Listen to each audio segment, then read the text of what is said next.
Welcome, brave souls, to the chilling depths of horror in detail. Today we are going to share Skinwalker horror stories. First story, Camping Alone, Skinwalker's story. As the last flames licked across the fire and faded, leaving a warm glow from the embers below, I drank the last warm swigs of tea from my canteen and thought about heading to sleep. The stack of firewood by my camp would remain unburned until the morning. My camp was a tarp tied up with paracord to the surrounding trees. It was basic but lightweight and easy to carry on hikes. I had built a wall from fallen deadwood held between wooden stakes around the camp to deter any predators. I fumbled for the zip on my sleeping bag in the low light and eventually found it and unzipped it. I took off my boots and prepared to get in, very tired from the day of walking and wood cutting to make my camp. As I climbed in and closed my eyes, I heard a sudden noise from the treetops. It sounded as though every bird in the woods was flying away.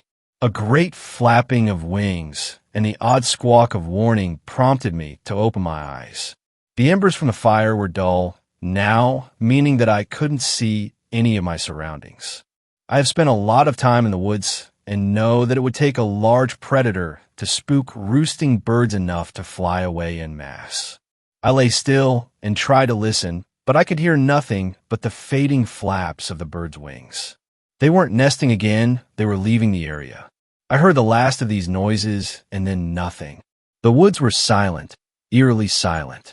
I don't know if you have ever spent a night in the woods, but for the first few times it is quite scary due to the various unexplained noises. Nocturnal animals prowling about, owls and rodents all make up the nighttime ambience of the woods. Over time, though, these sounds become comforting. There was nothing, no noise whatsoever. I sat up still, unable to see anything. I quietly reached over for a log to place on the embers. They were still hot enough and the log dry enough that they would catch. As my hand found a log and I began to lift it, I heard a branch snap nearby. I had made my camp in a clearing so as not to fall victim to loose tree branches falling in the wind, but all around me was dense, unkept forest. The only path the route that I had cut out to reach the clearing. The noise came from the path. I sat frozen, log in my hand, straining to listen. There came another crack of a branch. This did not sound like sticks breaking, but a large crack like a branch being trodden on. This has to be a large animal to make such a noise. I strained to see in the darkness, but the embers, while low still, inhibited my night vision. It was then that the smell hit me, an overpowering stench of decay. I gagged a little, trying to remain silent, not wanting to attract any attention to my camp. I then heard a shuffling. Whatever this creature was, it was taking the path I had cut. I heard it brushing against the leaves, overhanging the trail, the rustling of the low-lying leaves of the trees. Whatever it was, the creature was big, at least 7 feet judging by the height of even the lowest trees. I noticed my breathing becoming heavier and tried to force myself to take controlled, quiet breaths. The smell of death in each breath was so thick I could taste it. That's when I saw the shadow, the unmistakable shape of a deer. I breathed a sigh of relief, feeling silly to have been so frightened by such a common woodland creature that I have encountered so many times before. It stopped moving and the silence returned. So silent it was almost deafening. It was then I noticed that I could only make out 2 legs, hind legs, but the shadow continued upwards. This deer was stood on its hind legs, its back stretched straight, its front legs and paws hung at its side. This was no deer. My mind suddenly went into overdrive. I consulted a mental image I had made of the area before the light had died, and it was surrounded by dense woodland. Impossible to run through at night without seriously injuring myself. The only way out was the path that the creature was stood on, still unmoving. I had not been hunting on this occasion and had not bought a gun with me. I was only camping for 2 days and so had enough food and drink with me. I had a large knife, but this thought did not fill me with much hope. I decided that I would scare it away with fire. I dropped the log I was holding into the pit of embers, pushing into them a little past the cooler embers at the top. I quickly placed several more around it and then hurriedly felt around the pitch-black floor for sticks. I found a few twigs and threw them on. One of the sticks caught, and a tiny flame shot up from the fire. While small, it illuminated the clearing enough for me to see the creature standing at my end of the path. I could not make out details, but I could see its shape and its antlered head, which was sniffing the air in my direction. The other twigs caught, and I saw it. It had the body of a deer, but its flesh hung from its bones. It looked as though it had been decomposing for a while, and yet here it was trying to get my scent. Its torso was upright, its broken ribs exposed through the rotting flesh of its chest. The head was the most disturbing. Much of its skull was showing, but its antlers had remained intact. Its head hung to its left side as if its neck was broken. Its eyes, or the space where its eyes had once been reflected a bright red in the light of the fire. It looked as though there was something inside it wearing it like a costume. It opened its jaw and head hanging to one side. It let out a scream. The noise was nothing like a deer, nothing like I have heard from any animal I have ever seen. I felt it all the way through me. A long undulating noise, high-pitched and shrill. My skin felt like ice, and I remember screaming run in my head. All care for the dangerous terrain surrounding me gone from my mind. I couldn't move. I was frozen, sitting in my camp, staring at the monstrosity before me. It took a step toward me when two of the logs caught fire, flames leaping up. The creature stopped and swung its head around to look at the fire, then back at me. It was at this point I thought I had a chance. The fire seemed to have scared it. I was wrong. It launched itself at me with amazing speed, probably only 20 feet away now. I finally found my ability to move and jumped up and sprinted in the other direction. I reached the tree lean, and without looking back, I jumped into it, holding my arms up in front of my face to shield my eyes from the many sticks and plants. I didn't make it far. I ran into a large branch and fell over. I wanted to look behind me, but I could not bring myself to. Instead, I scrabbled underneath the branch and started running again the other side. I hit 3 more branches in the darkness, and the last one hit me in the chest and winded me. I lay on the ground, trying to catch my breath, thankful that I could no longer taste the awful taste of rotten deer flesh. I tried a breath quietly, trying to listen for sound around me. The woods were still quiet, but I could hear periodic crashes of a large creature, presumably searching for me in the darkness. The crashes were off in the wrong direction, though, and seemed to be getting further away, not closer. I lay in this spot for what felt like eternity, but was probably about 2 to 3 hours judging by the light. I finally heard a little forest critter scurrying through the undergrowth, then another, then an owl hoot. It was clear that the predator had left the area. I didn't go back to my stuff. I stood up and headed straight for the nearest edge of the woods. I picked up a large branch as a weapon and slowly picked my way through the woods. I reached the exit at what looked like around 4 a.m. The sun started to rise again, but not yet visible. I walked over to my car. It was just as I'd left it. I opened the door, and as I did, a smell of rotten flesh suddenly hit me. I slammed the door, started the engine, and drove out of there. My wheels span on the forest floor as I revved the car too hard. I didn't care, I just wanted to be away. I glanced in my rear-view mirror, just as I was leaving the parking area, and saw it running across the middle of the car park behind me. Its running looked awkward, yet it was still so fast. I put my foot to the floor and didn't look back again. I don't go camping without my gun anymore, hunting or not. The creature has been following me since we first met deep in the woods, a memory that still haunts my dreams. Sometimes waking up in terror sweating, I could swear I can smell its putrid odor. I have been told that the creature is a skinwalker, a creature of Native American lore often thought of as a witch. They are known to disguise themselves as an animal in order to get close to the people that they wish to harm. In my case, the abomination manifested itself as a deer, although its disguise was poor. A rotten deer carcass walking on its hind legs, its neck broken and hanging to one side. In the 2 years since then, I have had 4 encounters with this creature, but this story is about this night. Each encounter has been when I am alone. The sight and smell of the creature has filled me with terror like I have never felt before. I live alone in a cottage near a woodland. The trees border my property, and there is a small wire fence separating me from the woods. I glance at the clock, 2:34 a.m. It is around this time I feel the most alone and vulnerable. About this time it usually shows up. I open the window to see if I could see through the rain. The sound of the downpour filled my living room. Outside it seemed quiet, the noise of the rain hitting the trees the only sound. It was then I saw the shadow. It stood still in the tree line, the only object not swaying in the wind. My stomach dropped, my heart beating faster. The familiar terror was creeping back into me. I slowly and quietly closed the window and locked it.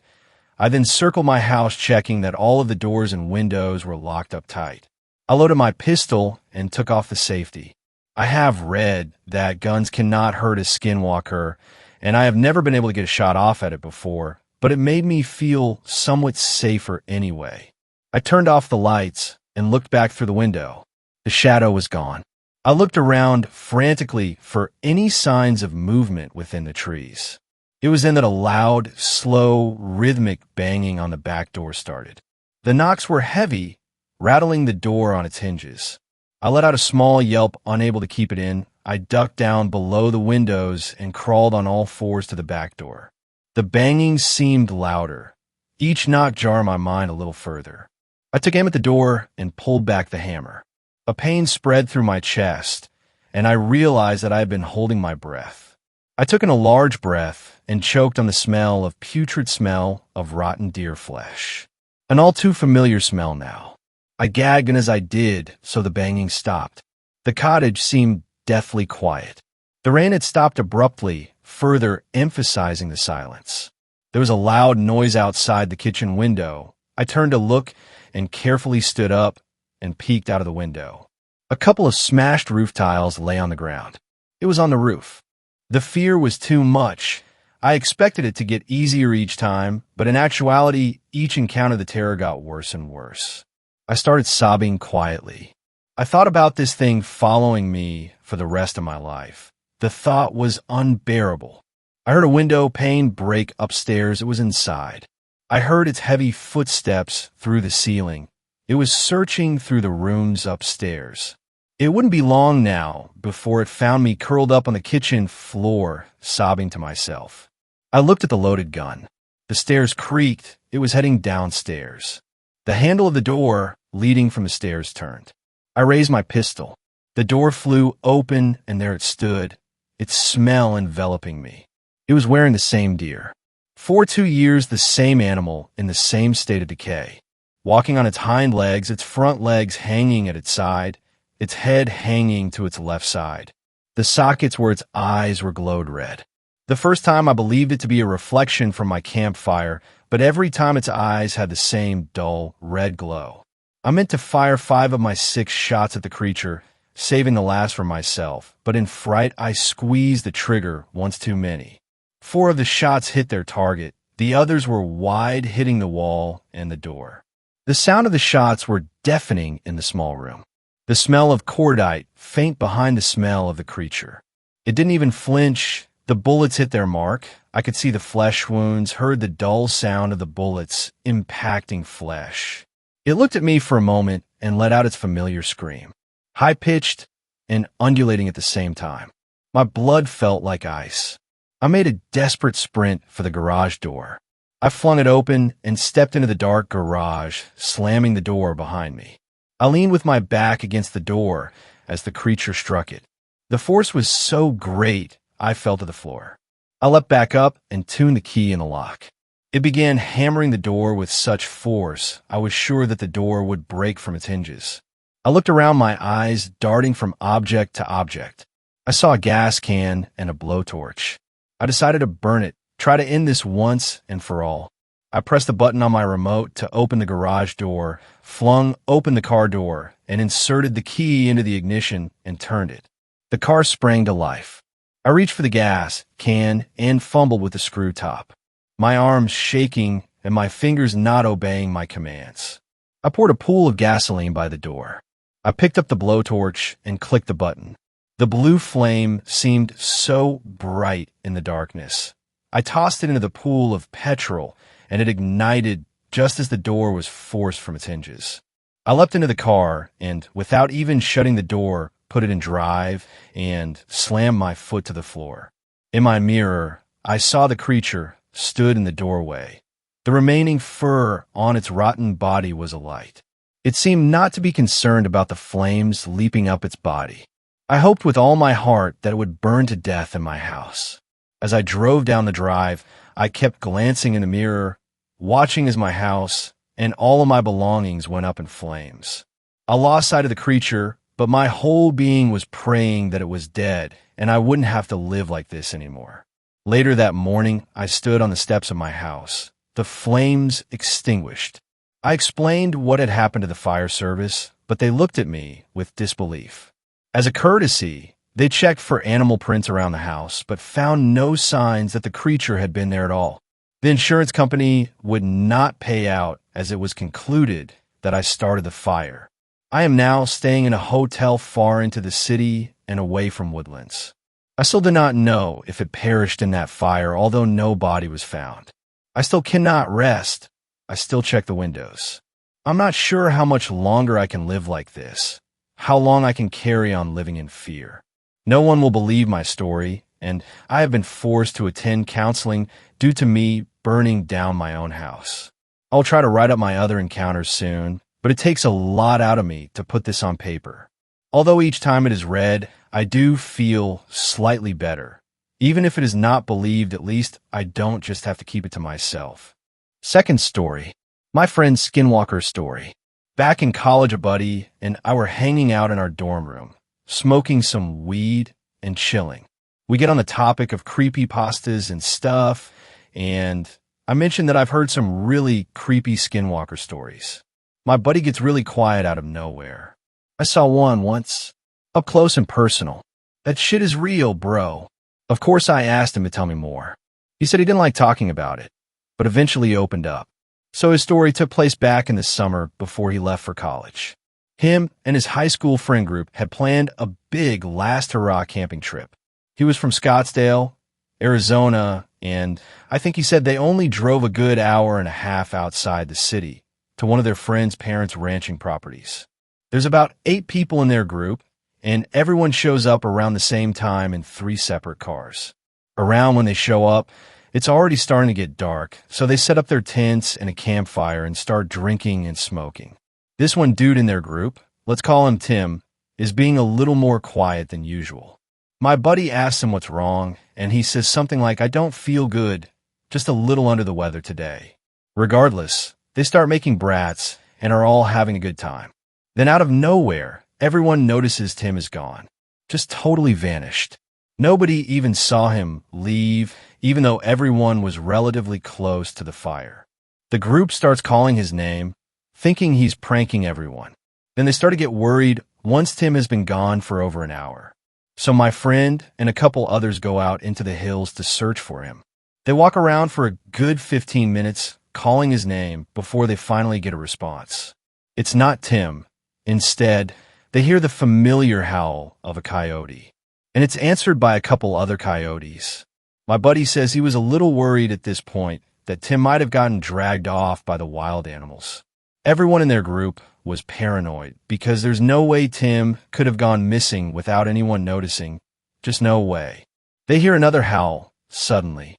It's longer than the others, and different in that it sounds off, like if someone had a recording of a coyote howling and decided to play it. My friend's blood ran cold when the howl ended in a sort of hacking laughter. And unlike the howl, the laughter sounded close, like 20 feet away close. The group starts frantically looking around, convinced Tim is out there with them. He isn't. They don't see anyone. They return to the fire a little shaken up. Everyone is really starting to get worried at this point. The group starts considering calling the police when suddenly a truck pulls up to the campsite. It's Tim's truck. Tim steps out of it and is wondering why everyone has been freaking out. Tim says he's sorry. He got off work 2 hours late and hurried out to the ranch as fast as he could. This is when the group realizes that Tim didn't carpool there with anyone. As if on cue, they hear another long, drawn-out howl, just like the other one. At that point, the group noped out of there. They ended up paying to camp in a designated campground, and the night went on as normal. But my friend still says he thinks about when he asked him if he was all right. He claims that at the time, he could definitely tell something was off about Tim, but didn't think anything of it. But now he's 100% convinced that Tim was some sort of skinwalker entity impersonating his friend for shits and giggles. How the creature knew what Tim looked and sounded like.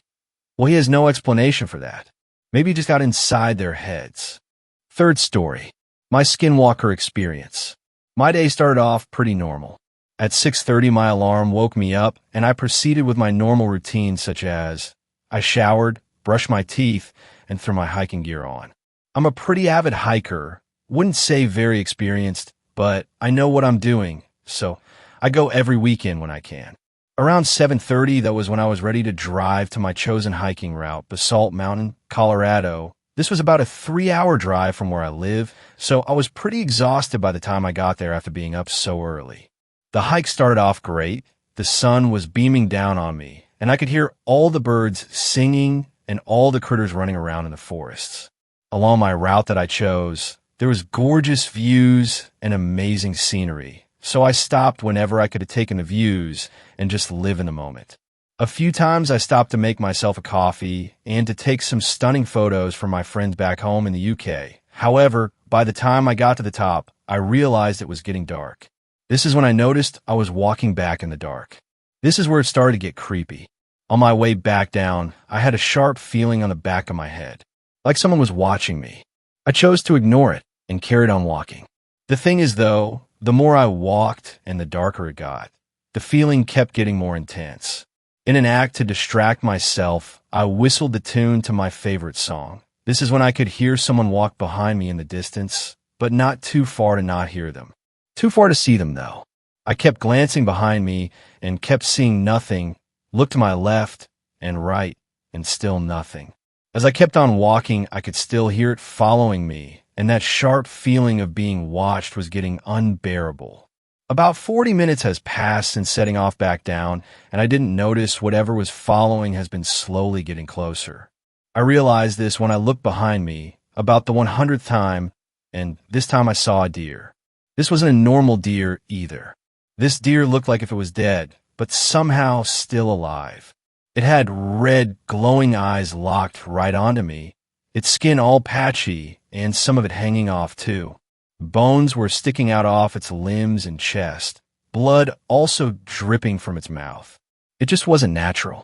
By the time it sunk into what I was looking at, it started walking to me at a fast pace. That ain't normal either, I thought. Then it hit me. I'm gonna die if I don't run. I flung my body around and started sprinting for my life with every ounce of energy I had. That's when I heard it. That shrill scream from behind. Sounded half human, half coyote. The human half sounded like a death scream. It sent chills down my spine and my shit into my pants. Footsteps were getting faster and closer behind me, but I kept on pushing. My legs were burning and my lungs screaming. I wanted to quit. That's when it was close enough, I could hear it grunting. I was shitting myself. After running for what felt like an eternity later, I built up the courage to look over my shoulder. This was a mistake. What I saw was no longer a deer. While I was looking, it was roughly 7 foot tall. It had abnormally long limbs, and it was insanely skinny with barely any muscle on its frame. What skin it had was gray and hanging from its limbs and torso, just like the deer. Some of it was human skin, some of it was animal skin. From what I could make out, the animal skin could have been from a deer or even a coyote. What creeped me out the most was its face. Well, lack of. 2 hollow and black pits replaced the eyes, and it had a gaping mouth with bloody razor-sharp teeth. Panic truly set in. Then I heard the scream again. At the same time, it swiftly swung its dangly arm at me, which had pointy, sharp, long fingers attached at the end of it. Ducking out the way of its arm, it managed to tear a chunk of flesh from my right shoulder. Blinding with pain, I tripped and fell down an embankment, rolling down, and I missed a few trees but smashed into one of them. Winded, I feebly tried getting up, but to no avail. This was useless. My ankle was severely sprained, and I had no strength to get myself up off the ground. In a desperate attempt, I dragged myself into a bush so it couldn't see me. It was pitch black at this point. Rummaging around in my backpack like a madman, I clung onto my knife. Laying there in agonizing pain and wheezing, I could hear it grunting, walking around looking for me. I was shaking uncontrollably. I thought I was going to die. After laying in the bush for what felt like hours, listening to it patrol the area around me and grunting, I had a moment of stupidity. Looking out of the bush, I no longer saw the 7-foot figure. I saw the silhouette of a deer feet away from me. With every ounce of courage and energy I had, I leapt out of the bush, throwing my body and my knife at the deer. Driving my knife into its skull, I could hear the crunching of the bone and the squelching of flesh, and a viscous liquid cover my hand. At the same time, an inhuman scream, similar to the screams before that, came from the deer. The deer fell limp, and so did my body next to it.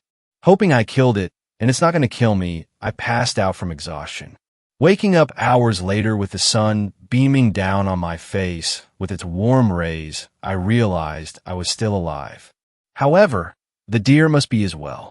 Getting up and looking around, there was no sight of the deer nor my knife, just a blood trail going back to where I was running from. Then I heard the same scream again from the same direction. Panic rushing my body again, I sprinted down the trail, still hearing the same scream over and over, getting closer and getting back to my car, throwing myself into it, and sped to the closest hospital. That's the day I truly believe skinwalkers are real, and I managed to survive. Somehow. Fourth story. I think my friend is a skinwalker. I've been lurking around on the forums for a while now, and I was about to give up until I found this thread. I've read some similar experiences to my own, so I figured you all would be able to bring more clarity to all of this.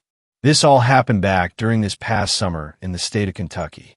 To protect his identity, and out of respect for his family, I will refer to my friend as James.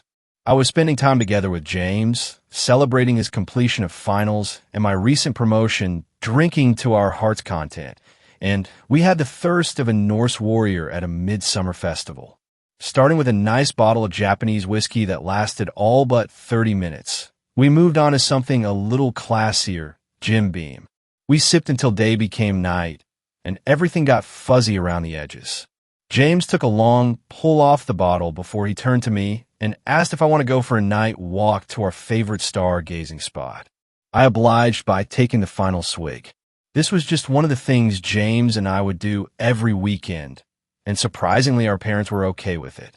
Ever since we had science class together as kids, we loved stars and outer space, and the clearing was like our own private research facility. We had a large amount of forested area near where we lived, and the clearing was just 1.5 miles into the woods. I would pack my budget telescope, and we would get nice views of the moon in its differing phases, as well as nearby planets and visible galaxies. After high school, James had saved up a couple $1,000s to spend on one of those fancy scopes that could be remote controlled and could take HD videos. We would often talk about black holes, the inevitable heat death of the universe, or if there were other Earth-like planets out there with life like ours. We could even recite all the differing spectral types of stars from memory. It was the foundation of our friendship, though James was much more serious and even talked about going to college for a degree in astronomy once he had finished his general education courses at the local community college. He was the only kid from class that said he wanted to be an astronaut and was serious about it. I was content looking at the stars through my telescope from my backyard, beer in hand, and not being in debt. It was a bad idea, but we did not care, and off into the night we went.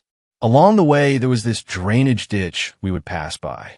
Alluring today, as it was back then, for no good reason other than it was creepy. Being as inebriated as we were, we took the bait and headed down. Being extra careful to scale down the steep incline of the ditch walls, we made it inside. It was your standard drainage ditch, a large concrete canal stretching out about 10 miles in both directions, dividing the forested land in two. There was an overpass that ran across a small portion of the ditch like a bridge, connecting the two pieces of land so that people could walk across. Along the graffiti-riddled walls of the canals were drainage holes to help disperse the water should the levels rise high enough. One of these was a drainage tube about 2 m wide and 50 m long, what we dubbed the butthole. The other end of the butthole led into the forest on the other side. As kids, we would crawl through it and act like it was a portal to another dimension or it would take us back in time. James could not resist. "Dude, look, the butthole. I'm going in, man," he exclaimed. "I can't believe you actually said that out loud. Be careful, you're going to scrape your knees or bonk your head," I warned. Once he got further in, he stopped moving. "Any xenomorphs in there?" I asked. "Nah, you hear this, frogman?" Indeed, I could hear the thing from where I was standing. As I approached, I noticed the croaks sounded guttural, throaty, and wet. If you've ever seen The Grudge, it sounded like the noise the girl makes, but not as drawn out. At that moment, I just chalked it up to my imagination, alcohol intoxication, or a big frog, though my anxiety was already setting in. But what was strange was that there was a little water still running through the ditch from last week's rain, and typically where there's water, there are frogs, though the croaks were coming from one source. Come to think of it, I do not recall any other noises, no bugs, no animals, no typical forest sounds. Dead silence, except for the frog. "What's wrong with Kermit?" he said. "I don't know, man, just come out. I'm starting to lose my buzz." With that, he scooted out backwards. Still a bit tipsy, he fell on his way out, then stood up to face me. "I just got pooped out." We climbed out of the drainage ditch and continued along the dirt path. I could still hear the croaking, but it was faint. The sounds of insects and small critters rustling in the foliage eventually returned and filled the unnerving silence, the croaking becoming a distant memory, and I settled down a bit. It was a clear night. The moon was clearly visible, and stars dotted the sky, like tinsel strewn about a black canvas. The trees reaching tall, towering above us, and a nice cool breeze blowing the refreshing smell of pine to our nostrils. It was a few minutes before we arrived at the clearing that James broke the silence. "Hey man, what's up? Look, I'm not sure how to even say this, but there's something I've been meaning to tell you for a while now. It's been weighing heavy on my heart, and I just need to get it off my chest. Of course, you know it's just you and I out here. I'm here for you, man. You can tell me anything." "Thanks," he sighed. "It's just, lately I've been thinking I might, whoa, dude, do you see that?" Wide-eyed, he pointed his finger ahead. I followed and saw what he was seeing. A young buck, 10-pointer, still with velvet around the antlers. "Wow, he's beautiful," I said. We had a staring contest for about 5 minutes. Everything seemed normal about the deer, but most of its body was cloaked by the shadows casted by the trees overhead. What I could see was its head and a portion of its neck. It could have been the glare from the moon overhead, but the eyes looked glossed over like thick cataracts or like it had been dead for a while. It was also trembling, which could have been because of us. The tips of the antlers I can remember clearly too, the way the moonlight gleamed off them, like the surface was glossy. I tried to take a step closer, and then suddenly the buck sprinted off into the woods. It looked like right before the buck ran off, the antlers twitched like fingers clenching to form a fist, but I brushed that off too, tried to stave my anxiety once more, and we started walking again. I really should have turned back at this point. After an additional 3 minutes, we had arrived at the clearing. James and I began walking to the middle. There we lied down on our backs, staring up at the sky. We were far enough from the city where light pollution wasn't visible. We could see a portion of the Milky Way galaxy, and the moon was in its waning gibbous phase. This almost would have been a perfect night for the telescope. In hindsight, I am glad we didn't bring it, because it was heavy and might have weighed me down. "Okay," I said, "you didn't finish what you were going to say back there. What's going on with you?" "Oh yeah, right, well I'm thinking about moving to—" Before he could even finish, he was interrupted by a scream. It sounded like a young girl, if I had to guess around the age of 10. "Help! Help me! Who's there?" "Yeah." I could not move my body. I couldn't even speak. I felt bad that I wasn't jumping into action, but for reasons I couldn't understand at the time, I was paralyzed. A primal fear had awoken in me, and I could only manage to turn my head slowly towards James. Our gaze locked. It felt like hours had passed. I broke out in a cold sweat and had trouble swallowing. My words kept catching in my throat, but eventually I managed to form words and spoke to James in a low whisper. "What should we do? Call the police. They'd never get here in time.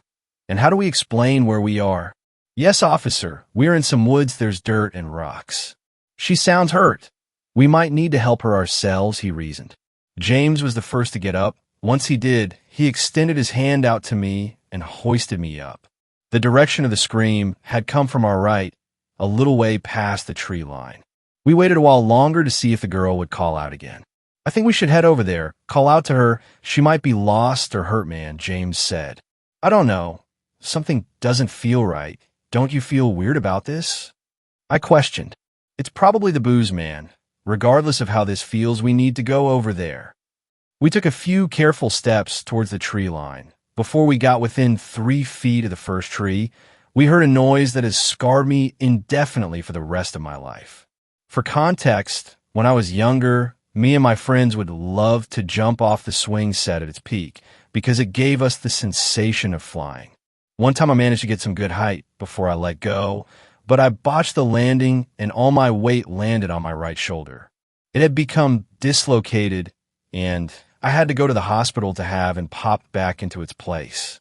I'm not sure if you all ever had something like that happen to you, but the noise from the shoulder bone being reinserted back into the socket is disgusting. You'd never forget it. This noise was similar, but incredibly loud and wet. I could hear the bones shifting and adjusting even from this distance, muscles, tissues, and sinew being torn with the sound of wet fabric ripping. Then a rustling of leaves and brush, followed by silence. Once again frozen by fear, we could only wait for what would happen next. A voice called out to us, voices to be precise. The girl's voice, but 2 other voices spoke with it at the same time and with the same cadence. One being a significantly lower pitch, the other sounded like my own. "Stop! That hurts! Wow, he's beautiful!" Hearing my own words and voice was enough. I pissed out the liquor all over myself in that moment.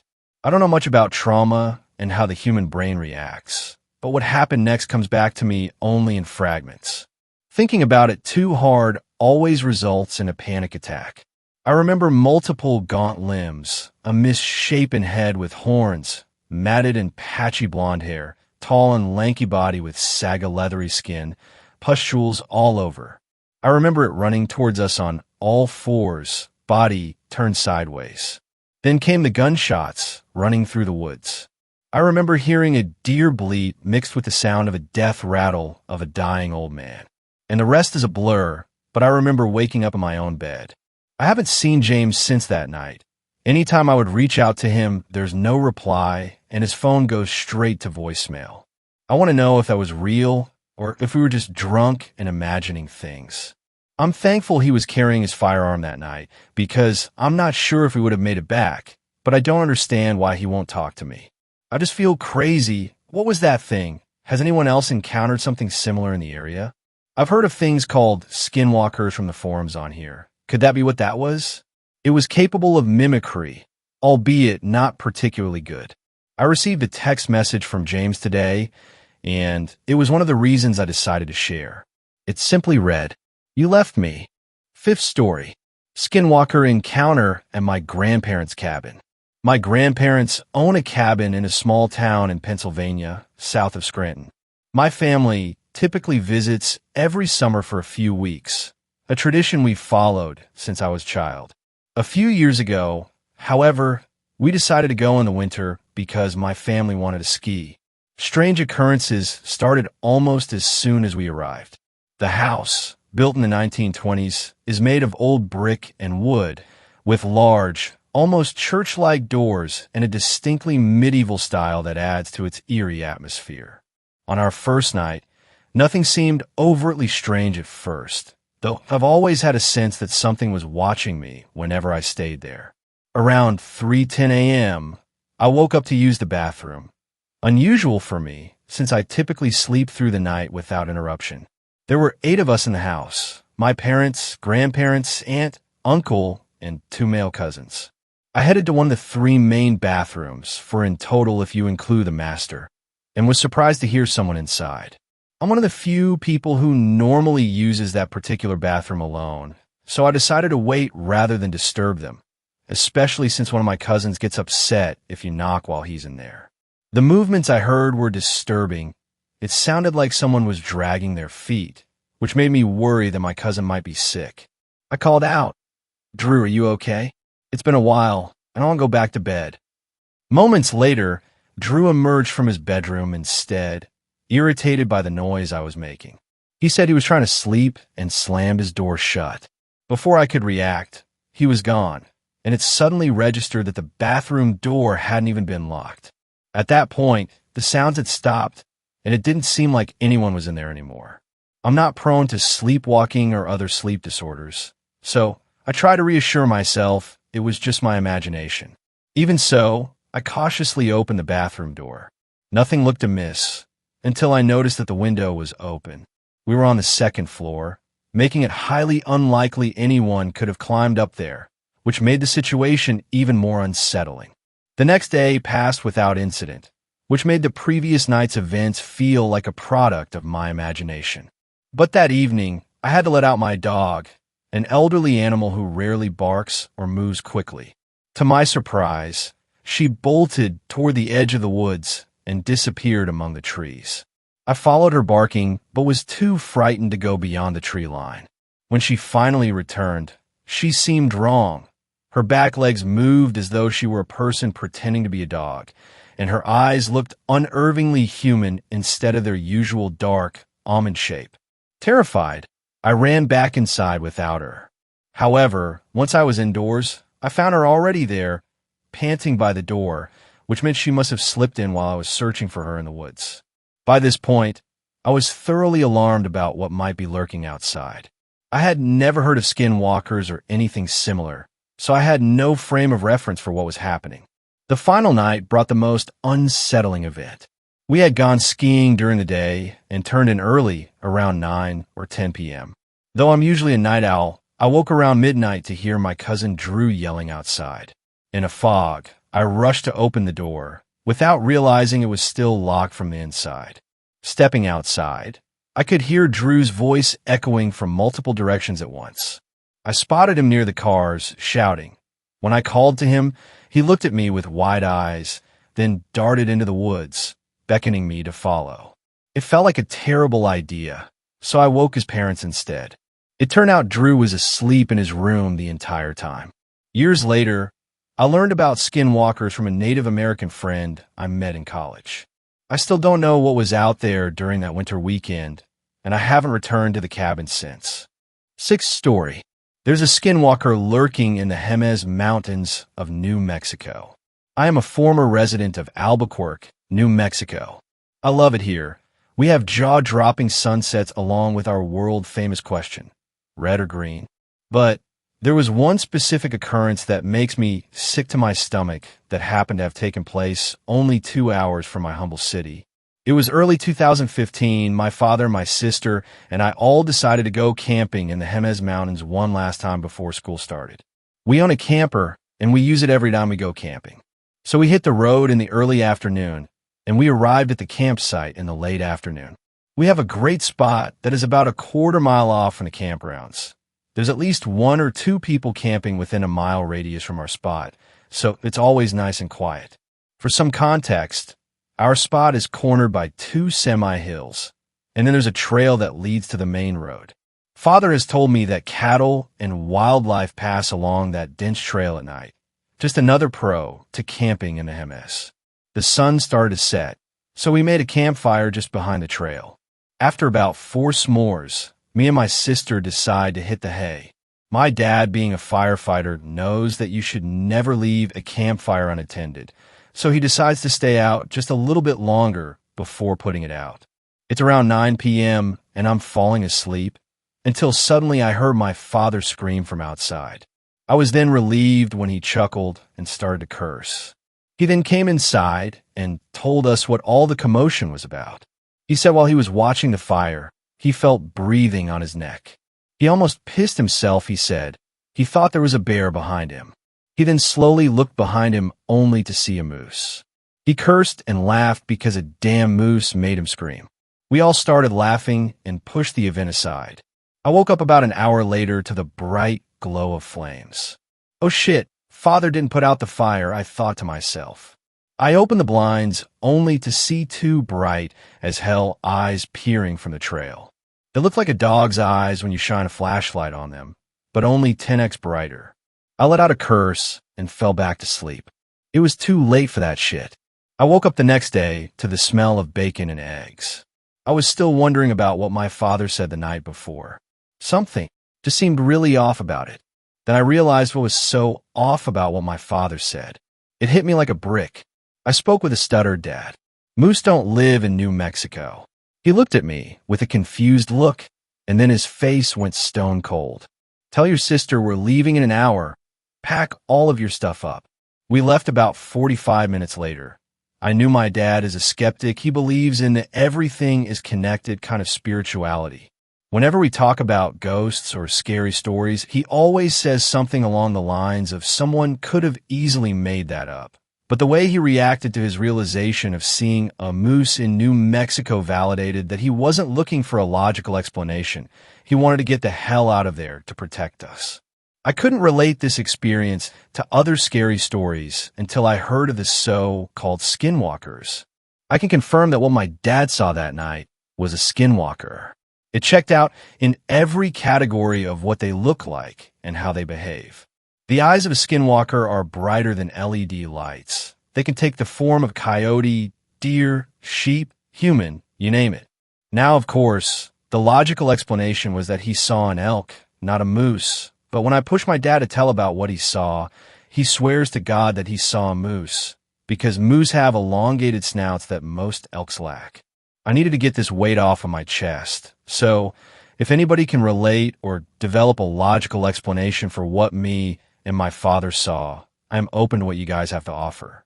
And yes, we have gone back almost 7 times for the past 2 years, and we never saw it again. 7th story. My skinwalker story. Arizona. Okay, so to start out, I live in Mesa, Arizona, which is basically Phoenix, Arizona, because the main cities of Arizona spread out into many sites with no border in between. Mesa is what I would call the suburbs of Phoenix. I changed my name, of course. I live in an apartment complex I would describe as close to the ghetto, but still nice. I live in a bedroom, 1-bathroom apartment inn with my girlfriend. Arizona is a state full of ancient Native American history. I live next to a Hohokam Canal, as do many Arizonians. The whole place used to be cities of ancient Native Americans. The point is I'm in the area for what I believe to be a skinwalker. I'll get to my story. Yesterday, I was drinking, one of the things I picked up during the COVID-19 quarantine, or what's enforced here. And I decided to smoke a bowl on my apartment patio, which I don't usually do, mind you. I just finished loading up my pipe and taking the first hit when I hear a voice somewhere nearby. Amanda, open the door, please. It was a young, probably in the 20s girl's voice talking, and it sounded calm and teasing. It continued on as I tried to ignore it smoking my last bud. After about 4 times of it repeating itself, my curiosity caused me to look for the source. I saw in an apartment building facing across from me movement. I saw a dog standing on its hind legs, leaning on a door, tapping. At first I shrugged, of course. Then I hear the voice again. It sounded exactly the same as last time. Exactly the same, as if you record their voice in that sentence and replayed it once again. There wasn't any other sound or movement in the complex. I watched the thing knock on Amanda's door for like 30 seconds in what I would call a state of shock and curiosity. Then it stopped and didn't move for another 20 seconds, until the dog thing stood all the way up away from the doorway on its hind legs and turned to face me. It made eye contact with me, which is weird because we were at least 50 yards away. I'm on the 3rd floor, it's on the 2nd, but I felt it looking at me. I held its eye contact. I was so scared, I felt like I should run. Then it got on all fours and headed down the stairs slowly. At the bottom, it started slowly walking over to me. I was on all fours now, about to go inside or scream, I don't know. But I had to know what this thing was going to do. It walked close to my balcony. Yes, it was a dog, a brownish yellow, dirty-looking thing with big eyes that were 100% attentive to mine. It didn't seem natural, to be honest, but nothing looked wrong at a glance, except that it was staring into my eyes and wouldn't stop. I ran inside as it reached the bottom of my stairs and locked my doors. Soon I heard clawing at my door, doggy clawing. Next I heard the door handle jiggle, then it started on my porch door. I, of course, never answered. Instead, I hid behind my kitchen counter with a knife. After about 30 minutes it left. I stayed up all night, but I didn't see it again, and I didn't go out again. I'm hoping it doesn't come back. I haven't gone outside at night again. I'm burning sage and trying to be careful as I can. 8th story. Skinwalkers of the UK. Background. I am a 23-year-old, 5'9" male from Manchester in the UK. I just recently moved from the south of Manchester to a town in the north. For anonymity's sake, I'm changing names for the tale of our encounter. I'll call myself Ben, my brother Joe, and my friend Alex.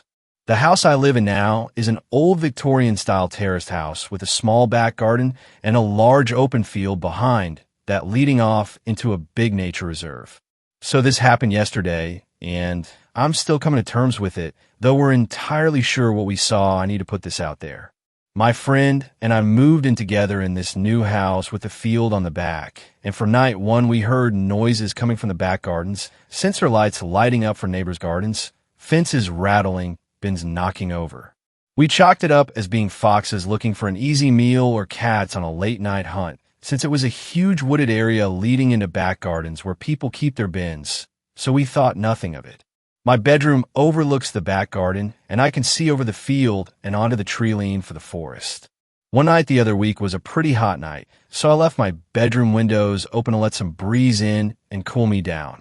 The sun went down, and I heard the usual cat activity. Fighting, hissing, and fences rattling when they jump up to go where they want to go. About 3 hours into a YouTube marathon, I noticed it was dead silent outside. Not your usual quiet, I mean dead silent, as though I didn't have my windows open at all. That was until dogs started barking. The creeped out feeling caused by the lack of noise went away, and I went back to YouTube. Another 30 minutes passed when the barking was joined by more dogs in that time, and honestly it was starting to piss me off, so I went to the window to shut it as to block out the noise. What I saw still scares as I'm writing this, because now I know what it was. At the edge of the field, far and off to the left of the tree line, looked to be a silhouette of a dog. What caught my eye is how big it was. It must have been 5 feet tall, and considering I'm 5'9", I was understandably intrigued. At first it didn't move, but as I watched, a light came on in the garden adjacent to it, and it stood up on its back legs. Awestruck, this thing now stood at about 9 feet tall. I still couldn't see it properly due to the distance we were apart, but this thing shot off into the wood like a rocket, way too fast for anything of that size to move. I stayed at the window, dogs still barking, driving me nuts until I decided I was being stupid. I couldn't see it properly, and I was tired and my eyes were strained for watching videos, so I just shrugged it off as myself being tired and my eyes playing tricks on me. I went to bed that night after watching more videos to lull me to sleep. Now, it wouldn't be a scary encounter if it ended there, and unfortunately for us, it didn't. I, for one, wish it had. Fast forward 2 weeks, and my brother Joe came up from my parents' house for the weekend. He's 15, and we both love the outdoors. Camping, survival craft, made-up apocalypse stories and scenarios are our forte. We spent the night inside as it was raining, and it got too dark and late to venture out at that time. We got a pizza and played some Xbox and went to sleep. Yesterday we got up and got our shit together for the trip, said bye to my friend Alex, and set out on the road to the entrance of the forest. It didn't take us long to find a decent spot to set up, only about 2 hours walk. Joe gathered firewood while I set up the tents and got food ready. Everything was going well, and we were having fun seeing who could flick pebbles the furthest. It's about 9 p.m., and we both decide it's time to get some sleep, so we zip up the tents and fall asleep. Later in the night, I'm woken up by Joe unzipping my tent quietly and stepping inside, trying to be quiet. He kept his gaze outside and looked spooked. I sat up and asked, "What's wrong?" Lifting a finger to his mouth and crouching down, he whispered, "There's someone out there." Only now did I notice he had his knife in his hand. I asked what happened, and he only said, "Went for a pee and heard sticks snapping." Just then I heard what he meant. It sounded like it was coming from behind his tent. He was breathing heavy and was looking at me wide-eyed. I motioned for him to stay quiet, and I grabbed my knife too. We listened for what seemed like hours when we heard it move off into the woods in front of our sight. This brought a sense of ease until we heard a whispered voice call from outside the site. "Joe. Joe, look at this tree." It sounded like me. Exactly like me. We froze staring at each other, trying to make heads or tails of what we were hearing. I remembered I shouted that earlier that day because this tree I saw was wonky and weird looking, and I knew Joe would get a kick out of it. It started again, "Joe, this tree." It sounded angrier now. It went silent. We stayed there petrified until I mustered up enough courage to look between the gap in the zippers. At the edge of the site, lit dimly by our now dying fire, I saw a huge dog-like thing with thick fur, red human-shaped eyes, a short snout, and huge muscly legs, staring the way a stray dog looks at someone eating a chicken leg, hungrily in my brother's tent. I move away from the hole, reluctantly, not wanting to take my eye off this thing, but needing to know if it was just me seeing this thing too. I motioned for him to have a look with my hand on his shoulder, ready to pull him away if anything happens. He was shaking like a leaf at this point, and so was I, but I still needed to stay strong and keep him calm as a good older brother should. We hear quiet, then it walked around the site again, every so often stopping and repeating, "Joe, this tree, and look at this tree." We waited until we couldn't hear anything before we talked again. "What was that, Ben?" "I have no idea, but I think we should stay awake." We whispered to each other. It was daylight before we even looked outside again. It was long since gone. We cautiously stepped out, knives in hand, and me first. Staring at where the thing was stood, there were no tracks, no marks. Only a few broken sticks and twigs. We packed our bags one at a time, one on the lookout, and one packing and switching after he was finished packing. We got back to the trail and speed walked out of there, passing bikers and dog walkers. We didn't say a word until we got home and broke down in the living room telling Alex what had happened. She just sat there, coffee in hand, jaw swung low and gawpingly staring at us, spilling details of our run-in with this thing. When we were done, she looked us straight, glancing between us, and said one word: "Skinwalker." Needless to say, now I know I'll be staying in my parents' house for a while with my brothers and finding a new place to live in the city. 9th story. So you guys like Skinwalker stories? I have a quick one for you. I posted one another thread, but it was so long, I didn't want to hijack the comment section of a good story. I'm dying, Navajo, and boy have I heard a lot of stories growing up on the reservation. While I've never seen anything myself, which I'm grateful for, I have benefited by being around the people who have. There's a different kind of evil that exists in the quiet high deserts and deep sandstone canyons of Utah, Arizona, New Mexico, even Colorado in the Southern Ute area. I can only describe it as an ancient evil. Now, there are helpful ceremonies, rituals, and traditions that are still practiced to this day. Hell, even a local hospital has an on-duty medicine man. But it seems to be a double-edged sword. What I mean is there's also black magic, which most dime will not even acknowledge or speak of. We are very superstitious and are heavy with taboos. You will find this with most First Nation people. From Alaska to Argentina, it's just something you don't do in fear that it will get the attention of unwanted spirits or harmful beings. Skinwalkers or Naldlushii are just a few stories that kept me up at night with the covers over my head. Here's a quick one for you guys.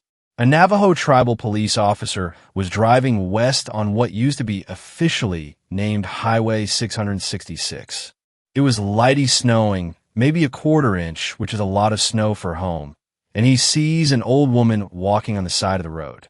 How she got there or where she was going was not apparent, because she was so far out in the middle of nowhere.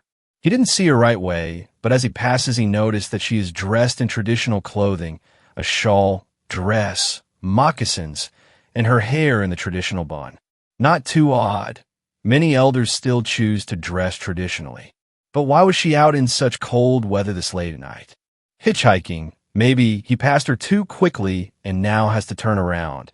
And as he makes a U-turn, he notices she is nowhere to be seen. This is fairly flat terrain, and he for sure seen an old woman walking. He pulls the squad car over and steps out with his flashlight. Confused, he manages to find the woman's footprints in the shallow snow. He follows the footprints until they suddenly turn into what look like dog footprints leading away from the road in a hurry. He immediately jumps back into the squad car and meets up with another officer near his patrol. He is a little shaken up, but asks the other officer if he has ever seen anything like that. The officer tells him that he has. He also explains that sometimes it's an old woman, sometimes a very beautiful young girl, but always on that road and always in the snow, waiting for the right Good Samaritan to let her into their car. I still get nervous driving those wide, open spaces at night. I keep my eyes strictly on the road and turn my music up high. I rarely pick up hitchhikers, but I never pick them up at night. 10th story. I think I met a skinwalker. Growing up in Arizona, I could say I was raised in a melting pot. Yeah, I know, pun intended. It's hot out here, but honestly, I met a lot of cool kids, including some of the Navajo children. They weren't any different than me. They just have separate cultural norms than my family. During class earlier this week, one of my friends joked around about something called a skinwalker. Immediately, the Navajo children shot a pissed and worrisome look to him. I decided to confront him. Hey dude, it looks like you really upset them. So what? It's not my fault they're afraid of skinwalkers, he yelped, putting special volume and enunciation on the last words. As silly as it is, I didn't even know what that was. So I asked him and he responded, but I love to piss those kids off. Later in gym class, I walked to the bleachers from the track to the kids. Hey fellas, I'm sorry for my friend. He can be a real jerk sometimes. They told me not to worry about it. You know, guys, you don't have to, but can you guys tell me what skinwalker is? I've never even heard of it till this day. One of the kids started looking around cautiously, and I felt like he was about to tell me, but he hesitated as a grasshopper bounced off his foot. You know, I think you're better off not knowing, and even more better off not saying their name. Feeling defeated, I walked home to my family's ranch. I noticed as I was about on the porch, there was a couple coyotes nearby. They've always been a big problem in this area. They bother my family's livestock, and a donkey can only kill so many. Normally I could scare them off by tossing a rock or something, but when I did, they remained still. I walked inside and told my dad about the coyotes, and he loaded up his shotgun. Dad wasn't much a hunter, but he had no sympathy for invasive coyotes and rattlesnakes. He kept a single-shot 12-gauge by the door in the event one of the two made their way on the property. Dad walked out and peppered the ground near one. All of them scattered but one. He got into a stare down with my dad and wasn't bucking under the threat of being pumped full of shell. I saw Dad pop in another shell, and he fired again, striking the coyote and laying it down. He hollered at me that he was going to drag the body off the property and would be back shortly. That evening, he came in limping, not like in a pain limp, but in an awkward one that seemed unlike anything I'd seen before. Dad, what happened? Did you twist an ankle? No, son. Fell carrying carcass. Be okay. Great, he had been drinking again. I bet that's took him so long. Probably hit the bottle in the barn once he hauled the coyote away. Lord knows this wasn't the first time that's happened. I figured while he was drunk, I could ask him about skinwalkers. Dad was pretty superstitious, which makes sense why he wouldn't try to scare me with ghost stories. Dad, someone at school said something about skinwalkers, and I've never heard of such a thing. Do you know anything about that? He instantly sobered up. Well, listen here, boy. Skinwalkers are magnificent witches who can transform themselves into animals. Most of the kids at your school wouldn't dare speak of them because they fear them. But that's all fake, right?